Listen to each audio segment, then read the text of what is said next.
जी sir question पूछ सकते sir आपने आपने ये x greater than equal to 2 इसके बाद में कॉम्प्लीमेंट लिया, ये 1 के इक्वल कैसे है? ये कॉम्प्लीमेंट वाली बात नहीं समझ में आ रही है।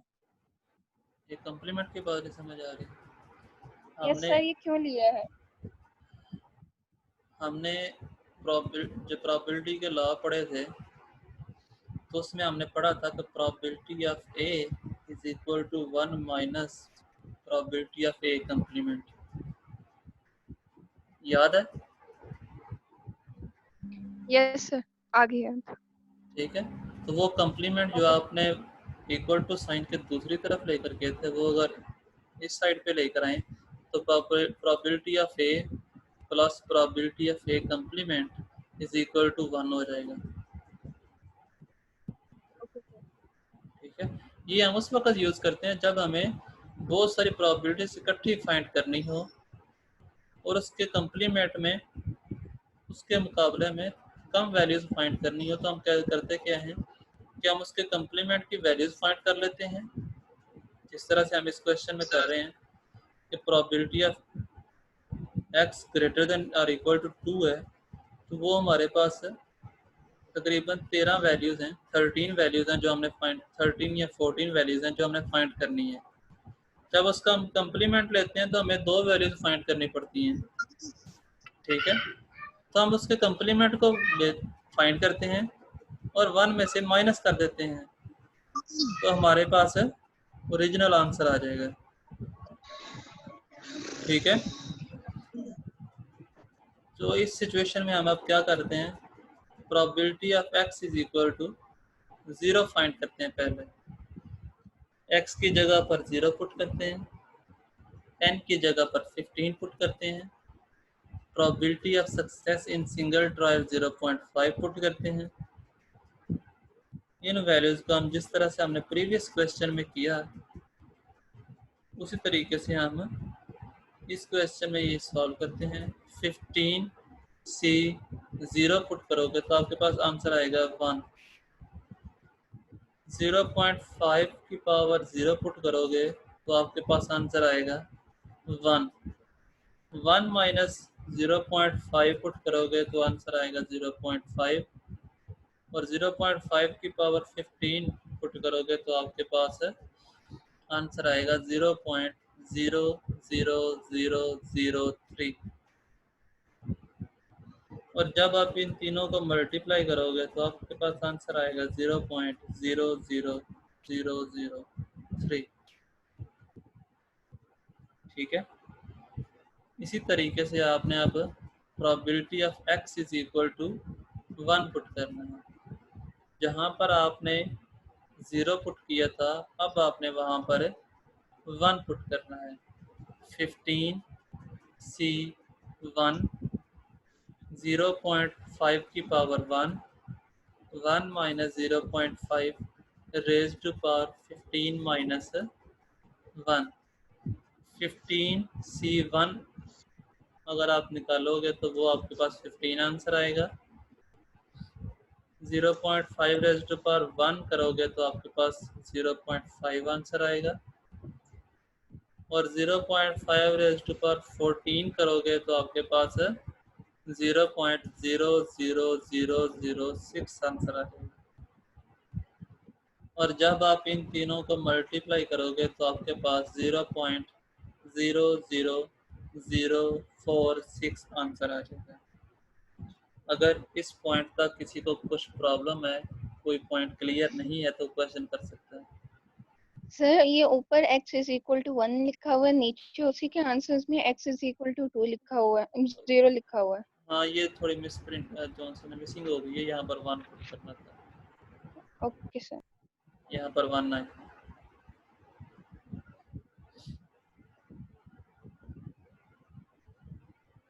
और कोई क्वेश्चन? इसके बाद हमने ये जो वैल्यूज फाइंड की है, probability of x is equal to 1 और एक्स इज इक्वल टू 0, वो हम इस फार्मूला में पुट करेंगे जो उनसे पहले हमने बनाया था। प्रोबेबिलिटी ऑफ एक्स greater than or equal to 2 is equal to 1 minus 0.0003 0.00003 plus 0.00046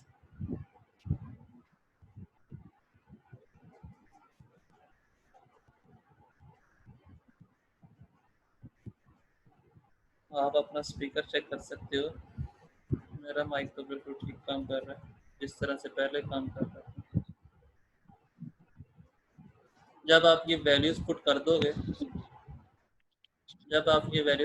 दोगे तो आपने जब इसको सिंपलीफाई करना है तो आपके पास आंसर आएगा 0.99951। ठीक है, आपने जस्ट इन दो वैल्यूज को प्लस करके 1 में से माइनस कर देना है तो आपके पास रिक्वायर्ड आंसर आ जाएगा। सर एक क्वेश्चन है जी सर, ये जो आपने फॉर्मूला बनाया है P और x इज इक्वल टू 0, ये इसकी समझ नहीं आई, ये कैसे पूरा बना है फॉर्मूला? आप इस फार्मूला की बात कर रहे हैं, probability of x greater than yes sir, जी सर, जी जी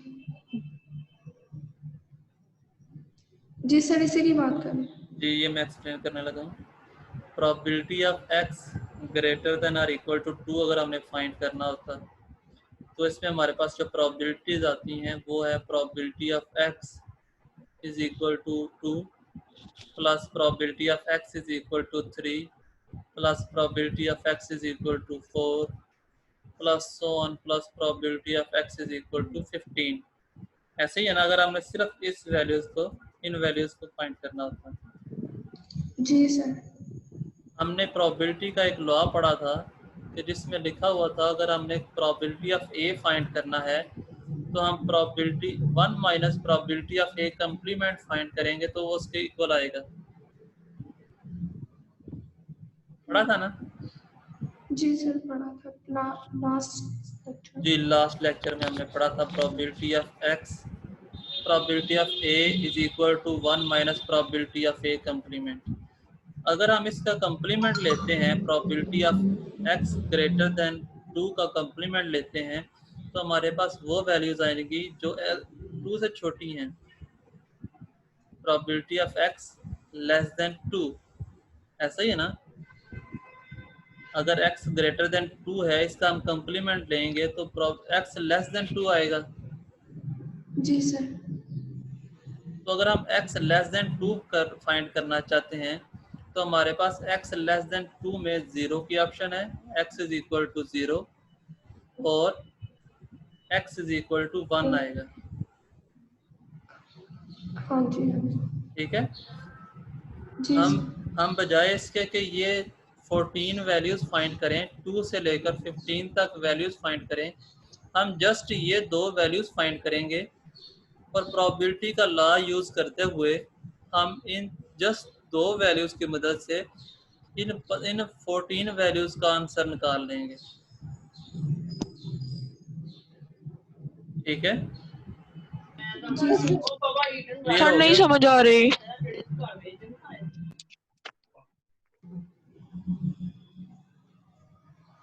आप लोगों को प्रोबेबिलिटी का लॉ याद है? हमने उसमें पढ़ा था probability of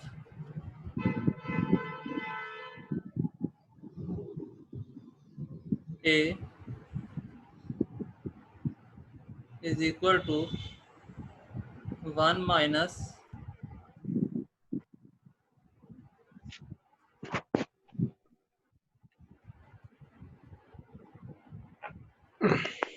probability of A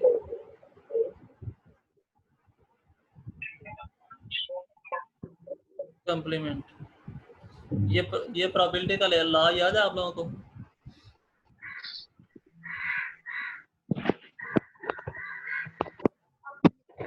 Jin students को समझ नहीं आ रही इसकी,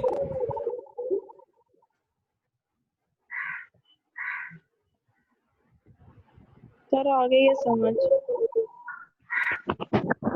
ठीक है, इस लॉ को हमने यूज किया। अगर हम just probability of A find करते, ए के अंदर हमारे पास कितने एलिमेंट्स हैं? 14 हमने 14 वैल्यूज फाइंड करनी पड़ती। अगर हमने just probability of x greater than 2 find करना होता, ग्रेटर देन और इक्वल टू 2 फाइंड करना है, तो हमें 14 वैल्यूज फाइंड करनी पड़ती, 2 से लेकर 15 तक each and every value find करनी पड़ती। लेकिन अगर हम लेस देन ये प्रोबेबिलिटी का लॉ यूज करेंगे तो हमें इसका कंप्लीमेंट लेंगे, ए का कंप्लीमेंट लेंगे जो कि हमारे पास लेस देन 2 है। तो लेस देन 2 में हमारे पास दो वैल्यूज हैं, 0 और 1। तो हमने जस्ट ये दो वैल्यूज फाइंड करनी है, probability of x is equal to 0 और probability of x is equal to 1। ठीक है, तो हम इन दो वैल्यूज को जब प्लस करेंगे और 1 में से माइनस करेंगे तो हमें ये 14 वैल्यूज का आंसर बताएगा जो कि रिक्वायर्ड है इस लॉ की मदद से। तो probability of A is equal to 1 minus probability of A complement. हमने ए कम्प्लीमेंट की वैल्यू फाइंड कर ली इन दो वैल्यूज की मदद से। ठीक है, इसके बाद हमने 1 में से माइनस कर दिया इन वैल्यूज को, तो हमारे पास ए का आंसर आया जो कि इस क्वेश्चन में 14 वैल्यूज का सम है। क्लियर हुआ? अगर किसी को अभी भी प्रॉब्लम है तो बता सकते हैं।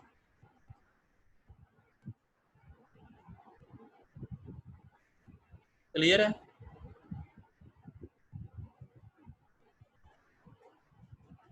जिन स्टूडेंट्स का क्वेश्चन था उनसे मैं पूछ रहा हूँ, अगर आपको क्लियर है तो मैं आगे मूव करता हूँ। जी सर, हो गया, समझ आ गई। गुड। Thank you sir.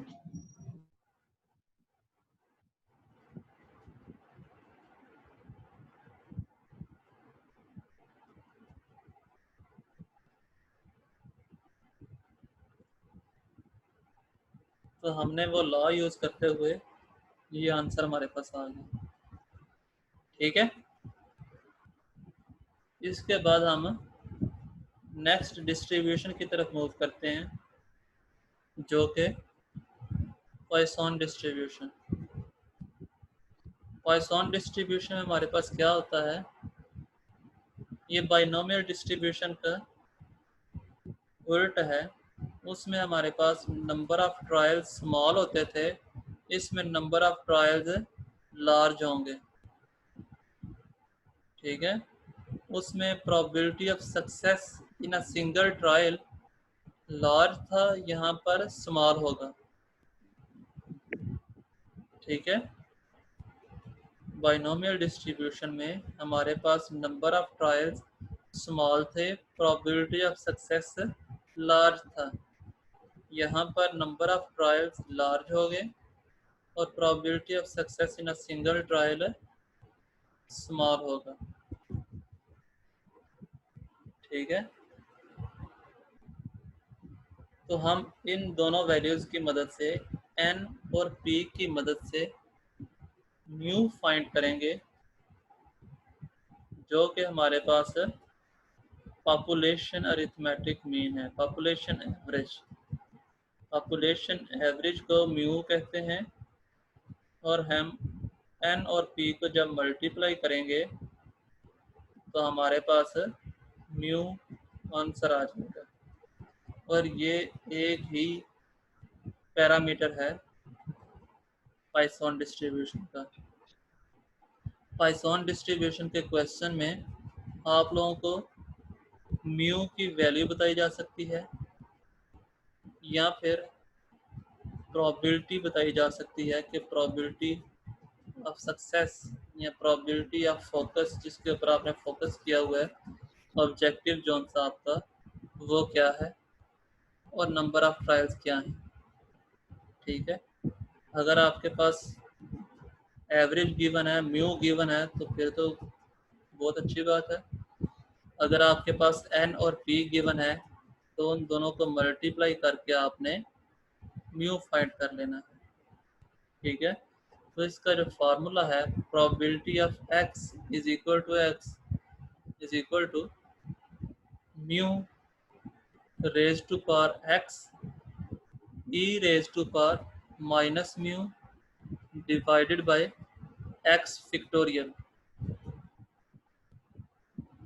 ठीक है, इनकी वैल्यूज कैसे फाइंड करेंगे ये हम नेक्स्ट क्वेश्चन में देखते हैं, तो उसके बाद हमें क्लियर हो जाएगा कि ये क्या चीज़ है। क्वेश्चन है हमारे पास, the probability that a man age 50 years will die within a year is 0.01125। ठीक है, what is the probability that of 12 such men who will reach their 51st birthday। हमारे पास जो फोकस है वो ऐसे लोग हैं जो कि 50 से 51st बर्थडे की तरफ मूव कर जाते हैं, और उनकी प्रोबेबिलिटी है कि वो 0.01125 होगी, जो कि बहुत कम है। हमारे प्रीवियस क्वेश्चन में बाइनोमियल डिस्ट्रीब्यूशन में हमारे पास 0.5 होती थी।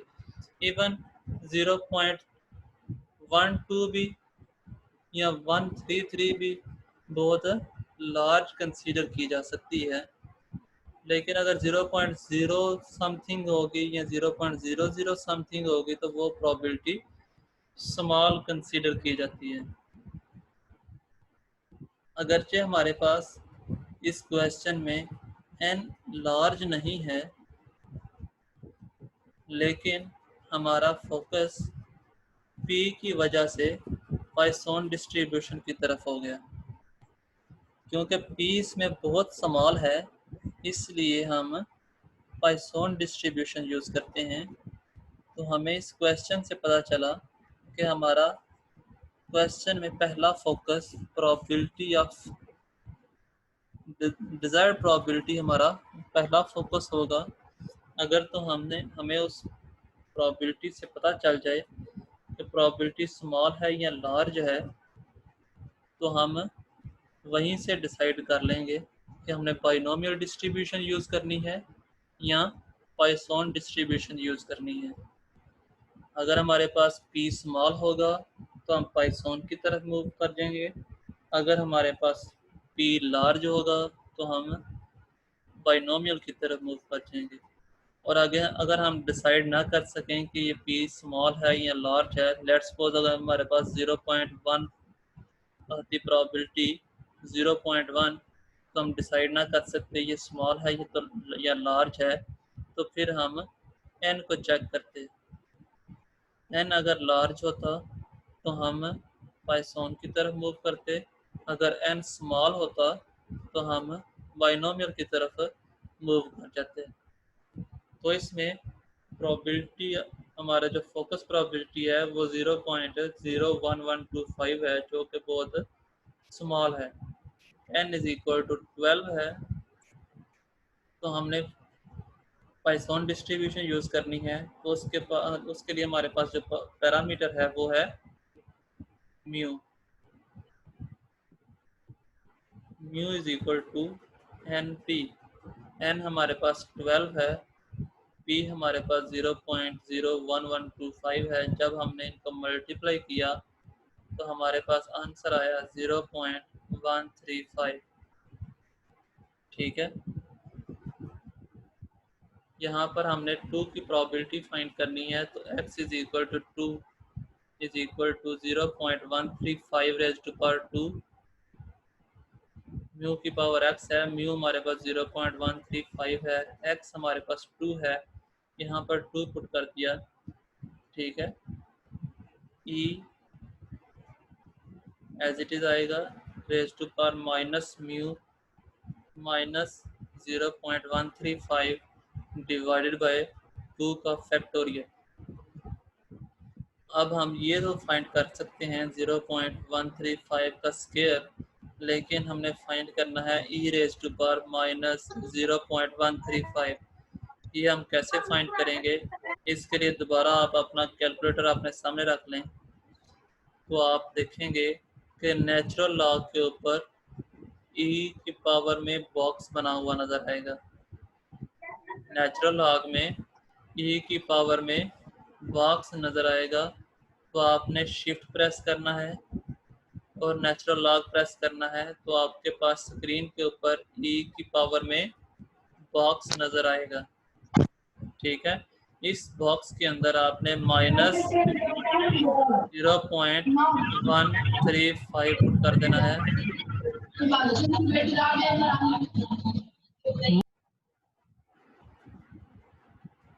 आपने -0.135 पुट कर दोगे तो उसके बाद आपके पास इसका आंसर आ जाएगा। ठीक है, इन दोनों को आपने मल्टीप्लाई कर देना है। इन दो वैल्यूज को जब आप मल्टीप्लाई करोगे तो आपके पास आंसर आएगा 0.0159। ठीक है, इसके बाद आपने फाइंड करना है 2 का फैक्टोरियल। 2 का फैक्टोरियल कैसे फाइंड करोगे? 2 प्रेस करोगे, इसके बाद ये x की पावर में -1 है, इसके ऊपर लिखा हुआ है x फैक्टोरियल। ठीक है, 2 प्रेस करने के बाद आप शिफ्ट प्रेस करोगे। शिफ्ट प्रेस करने के बाद आप ये वाला बटन प्रेस करोगे जिसके ऊपर x फैक्टोरियल लिखा हुआ है, तो आपके पास स्क्रीन पे फैक्टोरियल साइन आ जाएगा। इसके बाद आप इक्वल टू साइन प्रेस करोगे, बटन प्रेस करोगे, तो आपके पास इसका आंसर 2 आ जाएगा। क्लियर है? जिसको इस पॉइंट की समझ नहीं आई या इसके अलावा किसी पॉइंट की समझ नहीं आई तो वो क्वेश्चन कर सकते हैं।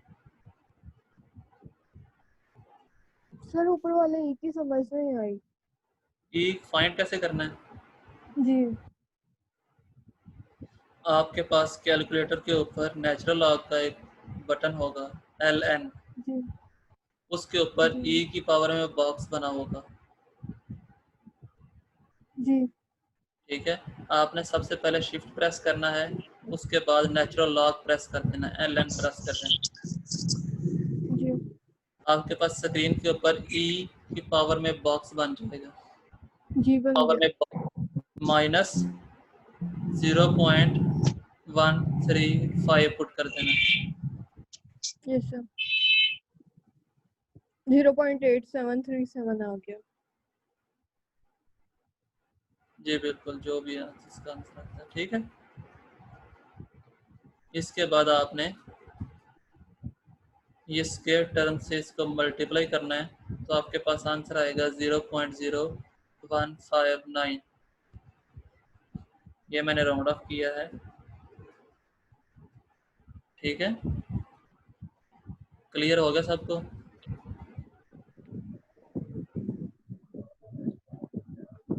टू का फैक्टोरियल कैसे लिया ये भी समझ आ गई।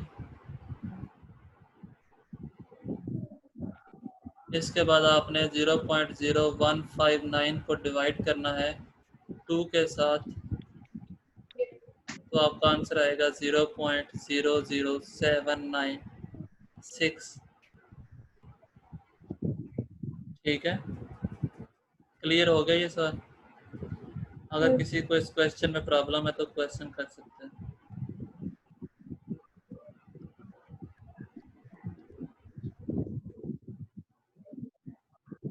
गुड। इसके बाद हमारे पास आता है मल्टीनोमियल डिस्ट्रीब्यूशन।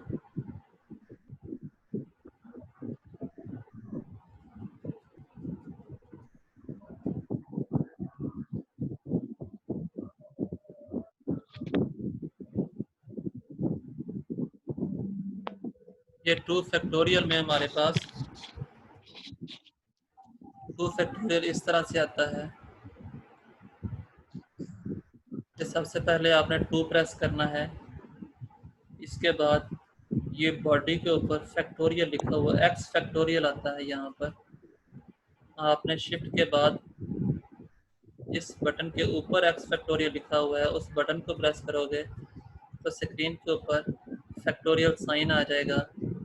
उसके बाद आपने इक्वल टू प्रेस करना है, तो आपके पास इसका आंसर आ जाएगा, जो कि 2 है। ठीक है, क्लियर हो गया।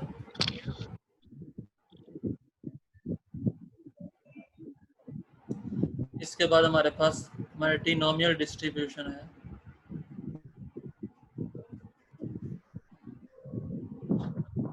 मल्टीनोमियल डिस्ट्रीब्यूशन में हमारे पास क्या होता है? बाइनोमियल डिस्ट्रीब्यूशन में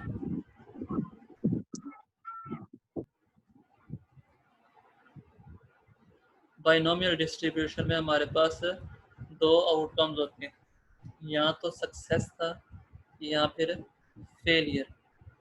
इसके अलावा हमारे पास थर्ड आउटकम नहीं होती थी।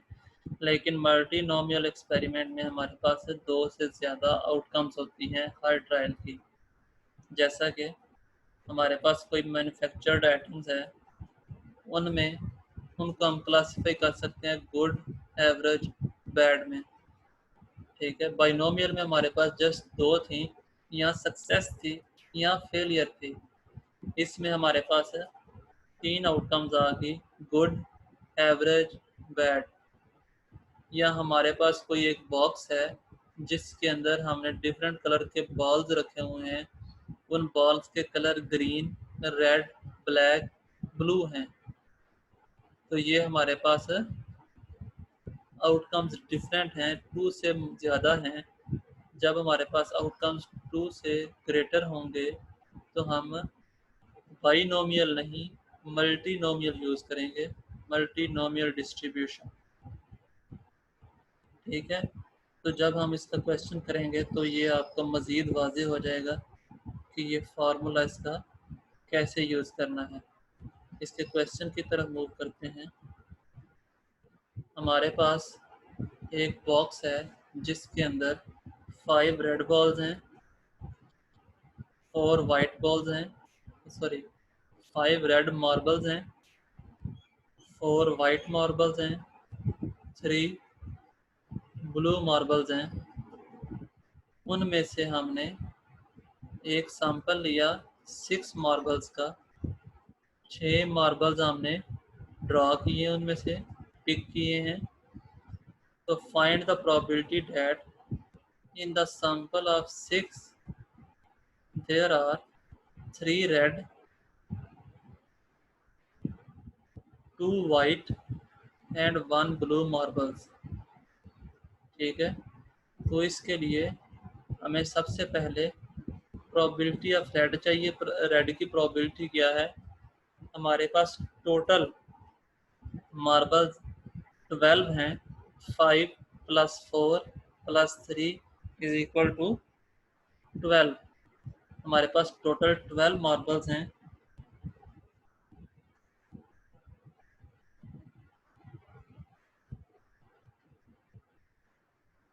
प्रोबेबिलिटी ऑफ रेड फाइंड करनी है। रेड हमारे पास 5 हैं, तो 5 डिवाइडेड बाय 12 करेंगे तो हमारे पास आंसर आएगा 0.4167। इसी तरीके से प्रोबेबिलिटी ऑफ वाइट फाइंड करनी है, तो वह हमारे पास 4 डिवाइडेड बाय 12 होगी, तो वो 0.3333 होगा। तो प्रोबेबिलिटी ऑफ ब्लू फाइंड करेंगे, 3 मार्बल्स ब्लू हैं, 3 डिवाइडेड बाय 12 करेंगे तो वो हमारे पास उसका आंसर आएगा 0.25। सर ये हर एक के नीचे 12 क्यों आ रहा है ऐसे? क्योंकि हमारे पास टोटल नंबर ऑफ मार्बल्स 12 हैं। जिस तरह से हमने पहले फाइंड करते थे प्रोबेबिलिटी, सिंपल प्रोबेबिलिटी जैसे हम फाइंड करते थे, अब आपने वही प्रोबेबिलिटीज आपको फिंगर टिप्स पे होनी चाहिए कि आपने प्रोबेबिलिटीज कैसे फाइंड करनी है। आपके पास टोटल सैंपल स्पेस में कितने एलिमेंट्स हैं? 12, जिनमें 5 रेड हैं, 4 वाइट हैं, 3 ब्लू हैं। सैंपल स्पेस में कितने हमारे पास आए? 12। 6। ठीक है, 6 थे सर। लेकिन हमने सैंपल उन 12 में से हमने 6 ड्रॉ करने हैं। ठीक है, 12 में से 6 ड्रॉ करने हैं, लेकिन हमारे पास जो ओरिजिनल सैंपल है, जो ओरिजिनल हमारे पास सैंपल स्पेस है, उसमें ये 5 रेड हैं, 4 वाइट हैं, 3 ब्लू हैं। ठीक है, जो हमारे यस पास सर। ओरिजिनल हमारे पास जो बेसिक हमारे पास सैंपल स्पेस है, हमने इवेंट स्पेस के अंदर हमारे पास 6 एलिमेंट्स हैं। इवेंट स्पेस में हमारे पास 3 रेड हैं, 2 वाइट हैं और 1 ब्लू है। ये इवेंट स्पेस है। जी ठीक है, तो जब हमने जी प्रोबेबिलिटी ऑफ रेड फाइंड करनी है तो 5 डिवाइडेड बाय 12 करेंगे, 4 डिवाइडेड बाय 12 करेंगे वाइट के लिए, 3 डिवाइडेड बाय 12 करेंगे ब्लू के लिए। Yes sir. ठीक हो गया। जब हम इस सिचुएशन में आएंगे तो हमारे पास 5 डिवाइडेड बाय 12 करेंगे तो 0.4167 है। 4 डिवाइडेड बाय 12 करेंगे तो 0.3333 है। प्रोबेबिलिटी ऑफ ब्लू फाइंड करेंगे 3 डिवाइडेड बाय 12 तो 0.25 है। हमारे पास ये एक फार्मूला है जिसमें लिखा हुआ है probability of red is equal to जितने हमारे पास रेड रिक्वायर्ड हैं। रेड हमें कितने रिक्वायर्ड हैं? 3। 3 यहाँ पर स्मॉल आर आ गया। वाइट हमारे पास 2 है, 2 रिक्वायर्ड हैं। तेरे कहना तो ना लगी मतलब तां तू कोई हट देना।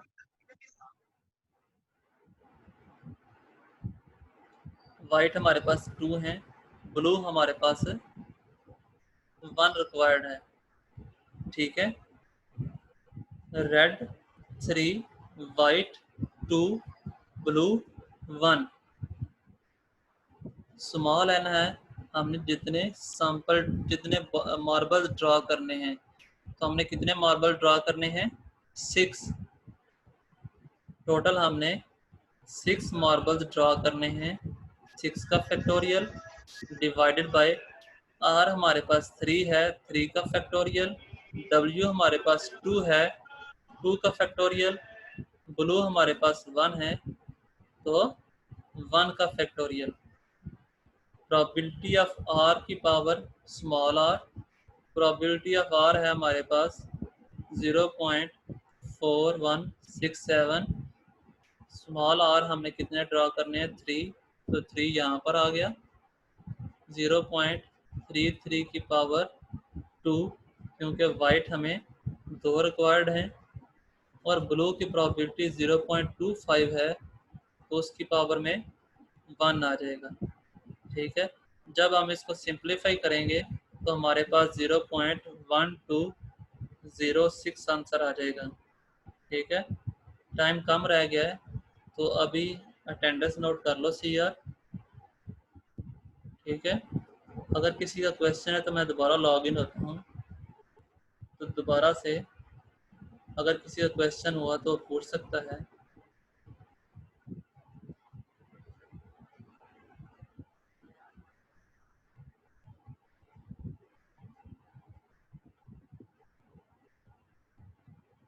दोबारा फिर मैं लॉग इन होता हूँ, अभी इसका टाइम ओवर होने वाला है तो फिर आपको बताता हूँ।